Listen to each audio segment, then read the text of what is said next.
Salam Rahayu, ketemu lagi dengan saya Kanjeng Nugi. Kali ini kita akan membahas mengenai Punduk Pugeran. Punduk adalah gundukan tanah dan Pugeran adalah tempat atau rumah atau kediaman dari Pangeran Puger.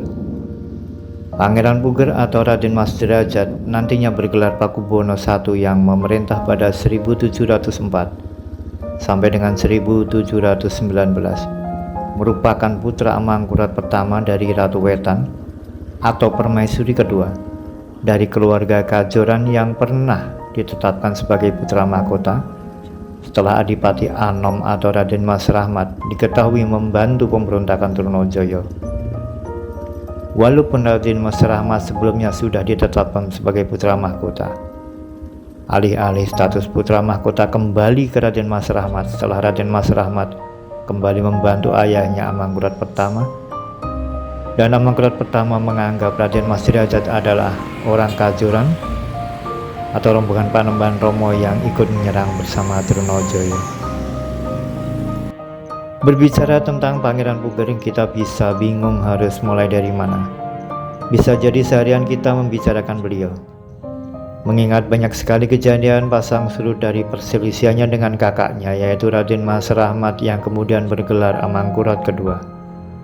Pendudukan atas Pleres setelah 2 kali bentrok dengan aliansi Trunojoyo, perang Kartasura Pleret yang menyisakan menyerahnya Pangeran Puger atau Raden Mas Derajat kepada pasukan Belanda yang dipimpin Jacob Cooper pada 28 November 1681, hingga akhirnya Raden Mas Derajat atau Puger mengakui kedaulatan saudaranya yaitu Amangkurat II dan mau kembali ke Kartasura.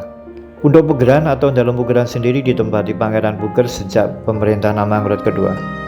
Menurut Bapak Tanah Jawa, menyebutkan wahyu keprabuan seharusnya dimiliki Raden Mas Derajat atau Pangeran Puger. Kejadian pengambilan wahyu saat Pangeran Puger melayat Amangkurat II, dukungan keluarga dan kerabat kepada Puger membuat Amangkurat ketiga, kemenakannya yang juga menantunya khawatir, ditambah aksi putra Pangeran Puger yaitu Raden Mas Suryokusumo yang pergi ke Magelenda menyatakan sebagai raja baru. Amangkurat III pun mengurung Pangeran Puger sekeluarga di rumah ini dan selama setahun. Tapi pengurangan ini akhirnya dibebaskan atas bujukan Patih Sumobroto. Hingga akhirnya keluarga Pangeran Puger hendak ditumpas oleh Amangkurat III pada Mei 1704. Tetapi Puger sekeluarga terlanjur mengungsi ke Semarang. Dan singkat kata, di Semarang Pangeran Puger diangkat menjadi Pakubono I pada 6 Juli 1704 oleh VOC. Demikian sekilas tentang Punduk Pugeran, sebuah petilasan yang berada di Kartasura, Sukoharjo, Jawa Tengah. Terima kasih sudah menyimak dan jangan lupa like serta subscribe, dan salam Rahayu.